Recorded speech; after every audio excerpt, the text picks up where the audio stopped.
Yo, what up guys, I'm Sammy and welcome back to the Soul Drop, and this is my first impressions look on the Peak AW2. So this is Andrew Wiggins' second signature shoe with Peak. His first signature shoe was okay, you know what I mean? Definitely, our play styles I feel like are pretty different. You know, he's very explosive, very athletic as well. But yeah, the AW2, this shoe retails for 120 bucks on Famuji, right? But I was checking out other sites and they're a lot more expensive on the other sites. They go up to like 170, 200 bucks even. So Famuji has it for 120 bucks. So I'll try to leave a link in the description box if you guys do want to cop. But let's get it started right off with the Tracciones, and we have kind of like this really cool maze looking traction pattern, and it's like a hexagon shape, right? And we have a translucent outsole as well. You know, it looks really cool with this gradient too. You know what I mean? Like we have this really nice mint color here in the tip of the toe, and then a light pink color in the middle of the outsole, and then here in the heel we have this really cool like light purple color too, right? So this gradient looks really cool. And so how does the traction feel so far? It feels really nice. The stop feels really good, you know, almost top tier. However, it does seem like it is picking up a little bit of dust. I just have a lot of dog hair, you know, I have 2 dogs, so it does get pretty dusty for my wood floors. But yeah, it does seem like it's picking up a little bit of dust and being affected by it, and that makes sense because if you look at the grooves are pretty close together, and that'll probably trap the dirt and debris and also dust a little bit easier than the pattern that will be a little bit more spaced apart, right? But of course that'll be better for durability. We have more grooves, of course, and also if you feel the rubber is extremely hard and the grooves are thick and deep. So durability, you should be fine in the AW2. You should be fine if you're playing on outdoor court.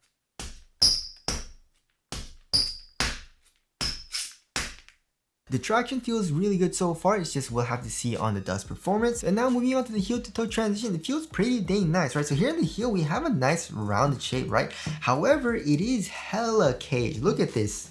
And we have the AW logo, which looks pretty cool, and we have this crazy TPU cage. I really like how it looks, right? As far as like it's shiny and stuff like that, it's reflective, it changes color in the light.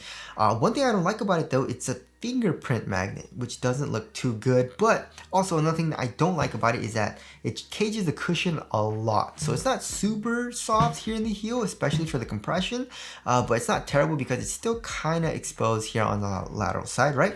So coming from the heel into the forefoot has a crazy curve shape. Look at that. So that feels overall very smooth. And then we have, it says it's full length carbon fiber. It doesn't seem like it's full length carbon fiber, especially when I see the dismantling of the AW2, or like when they're explaining the tech specs. But anyways, we do have a full on carbon fiber plate coming into the forefoot. And look at that. So when you bend it, it kind of stores energy, right? It's still able to flex a good amount. You know what I mean? It's still flexible, but you need to put a little bit more force into it, and then it stores that energy and then kind of comes back, right? So look at that. It has a good amount of springiness and rebound back. So I feel like that'll be very good, especially if when you're coming out of the first step and stuff like that. It feels pretty springy so far.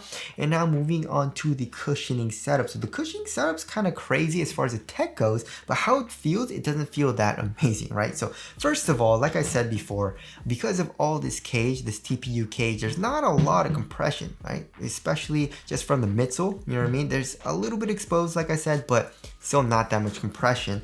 But they are using a dual, or I guess triple layered system is what they're calling it, but it's 2 layers of foam, right? There's 2 foams that they're using that they incorporate into the actual midsole, and of course the carbon fiber, right? So they're saying it's like a shovel shape for the carbon fiber, and they're also saying it's full length, and they're also saying it's Y shaped. You know what I mean? So from the dismantling, it looks like it's a carbon fiber plate that comes all the way here from the forefoot into the midfoot, and it kind of like Y's like this in the heel. You know what I mean? So like it's kind of full length, and you can see the carbon fiber exposed on the lateral side. That's actually pretty cool. And also this carbon fiber plate is sandwiched between the 2 foams, right? So the foam on the bottom is Tai Chi foam. It says Peak Tai Chi right here on the external heel counter. So on the bottom is this Tai Chi foam, and it's really soft. If you guys have ever felt like their running shoes with Tai Chi, it's super duper soft, very comfortable. And then on top of that, they're using P Ultralight, which it says right here, P Ultralight. So Ultralight is supposed to be more bouncy, right? And then the Tai Chi is supposed to be more for impact protection, right? And as far as the insole goes, the insole's pretty nice. It's just, it feels like a regular Ortholite insole, you know, nothing crazy, but it does add a little bit to the step and comfort. And then underneath that, we have like a foam strobe board, you know, it's not super crazy or anything, but then feeling it, you can feel the foam, but then underneath that, it feels like kind of stiff, you know, it feels like there's a little bit of like another plate or something there. I don't know what it is. You can't really feel it like a really soft foam underneath that, you know. So step and comfort actually isn't that nice, you know, and hopefully, you know, once I break it in and start playing it, it does get a little bit better, but right now for my first impressions, it's not that great. And also, as you guys can see, they did cage it up like crazy, you know, here in the heel, also here on the lateral side and the forefoot, you know, so it's not that amazing so far in my personal opinion. So there is the cushioning setup there. Moving on to the upper. So the upper is also pretty interesting, right? So they're calling this the Surface Pro Upper, you know, and they said it has really good breathability, which is not true at all. You know what I mean? Look at this. You have this crazy, it's like fuse. It looks like fuse, right? But they're calling it a hot melt film, which is for strength and durability, but there's no airflow through this. There's just a tiny bit of airflow right here, but that's it, and it's not even that much. So breathability, not good, you know. But yeah, we have, first of all, they're calling, like I said, they're calling it the Surface Pro Upper, which is supposed to be nylon and TPU threads, high tensile strength and all that. But also here in the forefoot, like pretty much covering the entire forefoot, we have this hot melt film. So I don't know why they needed to do all that. You know what I mean? But anyways, how does it feel? It feels kind of stiff. You know what I mean? It conforms to my foot somewhat well, but right now it is more on the stiffer side of things. It feels pretty dang supportive, but it's not super soft, you know what I mean? Which of course is not a bad thing, you know what I mean? It is pinching the top of my foot a little bit, you know, when it kind of like bends in the forefoot. But you know, if you want a little bit more of a supportive upper and supportive feel from the upper, then this is a great upper, right? But for me, not my type of material. And one good thing though is that it still feels pretty dang thin, right?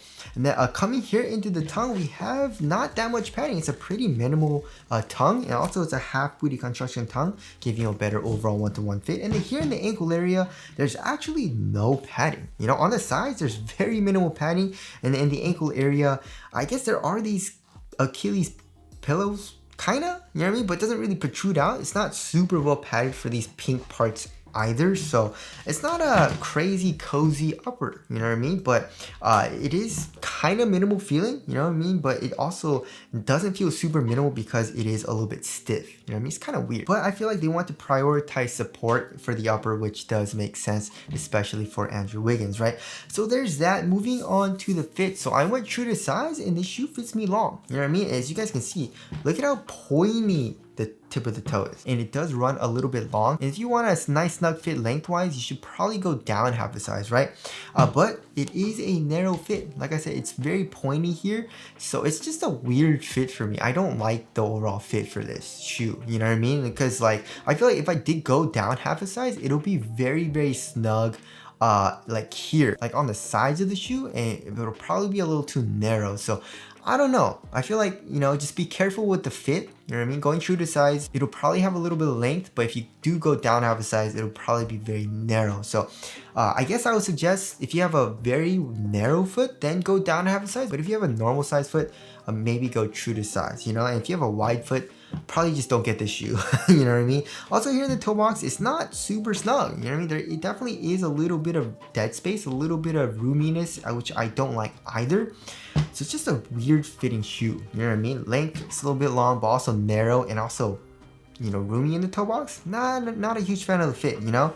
So there is that. Moving on to the support and lockdown, this shoe will be very, very supportive, it feels like, right? So first of all, this upper feels super supportive. Second, for lateral containment, we have this kind of cage, this plastic cage coming up, acting as a sidewall, right? A little bit in the forefoot, just a tiny bit. And then here in the midfoot, it comes up a lot. And then here in the heel, we have this crazy external heel counter. So lateral containment feels like it'll be very good. And also lateral stability, look at this. Look at how wide this shoe is. You have a very sharp outrigger, pretty much, you know, so it protrudes out a good amount here in the forefoot on the lateral side. So lateral stability feels like it'll be good. However, it feels like there's heel slippage in this shoe. My heel does not feel completely locked down into the shoe, which is weird. You know what I mean? So when I look at it, there's not a crazy, I mean, it does cup, but like, I don't know why I'm experiencing heel slippage. I don't know why. You know what I mean? Maybe it's because this shoe fits a little long. Maybe that's why. I don't know. But I am experiencing a little bit of heel slippage, which does not feel too good. And now moving on to the weight of the shoe. I mean, this shoe feels kind of heavy. You know what I mean? It doesn't feel crazy heavy, but also it doesn't feel like average weight. You know, so I'm guessing like 14 ounces. Yeah, 14.1 ounces. Let's check the other shoe. 14.15 ounces. So yeah, that definitely is pretty dang heavy. You know, the average weight of my shoes are around 12.5 ounces. Like the Hardens, you know, the AE ones are like 15.3, 15.5 ounces. So it's definitely lighter than those shoes. But those shoes, the Harden Volume 8 and the AE one, are very, very responsive shoes, right? Like the fit's great, lockdown's great, traction's amazing, low to the ground. So the AW2 will have to see on how it actually plays. But right now, you know, the traction's feeling really good, but the cushion, also it doesn't feel super low to the ground. I forgot to mention. And also lockdown doesn't seem amazing to me either, which kind of sucks. So there is the weight of the shoe there. Moving on to the aesthetics, I feel like they did pretty good. You know, I definitely really like this colorway. This is the DNA colorway. I really like the heel counter and also this color on this plastic piece, and also for the tongue, you know, it all changes color, which looks great. But the overall silhouette, I feel like it looks all right. You know what I mean? So tell us what you guys think of the aesthetics down in the comment section below. So wrapping things up, the AW2, I'm not a huge fan of right now. It doesn't feel amazing. You know, the fit doesn't feel great. The cushion, which I thought was going to be awesome, is kind of underwhelming right now. The traction feels pretty good, but it does feel like it's picking up a little bit of dust.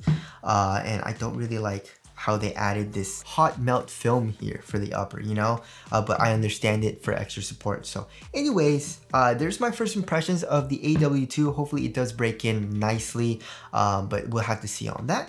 Again, if you guys do want to cop, I'll try to leave a link in the description box, but that's it. Thank you guys for watching, and I'll see you guys in the next one.